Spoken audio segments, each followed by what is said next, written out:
आजच्या क्षणाची सर्वात मोठी आनंदाची बातमी, हो आनंदाची बातमी आहे.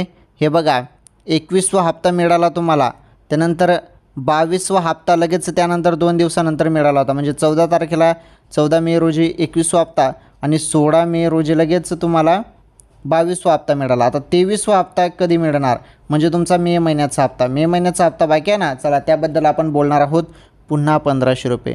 हो लाडक्या बहिणींनो, तुम्ही आता खुश होणार आहात ही अपडेट ऐकून. पुन्हा 1500 रुपये. ज्या बहिणींना 3000 रुपये मिळाले आहेत त्यांना आता पुन्हा 1500 रुपये. हे बघा KYC तुम्ही केले असेल, तुम्ही पात्र असाल आणि तुमचं आधार कार्ड बँकेशी लिंक असेल तर तुमच्यासाठी ही खुशखबर आहे. कारण तुमच्या खात्यामध्ये आता पुन्हा 1500 रुपये वाटप होणार आहे मे महिन्याची. आणि हा हप्ता भेटणार आहे तुम्हाला जून महिन्याच्या पहिल्या आठवड्यात. म्हणजे 10 जूनच्या पहिलेच तुमच्या खात्यामध्ये 1500 रुपये जमा होऊन जातील बहिणींनो. ओके.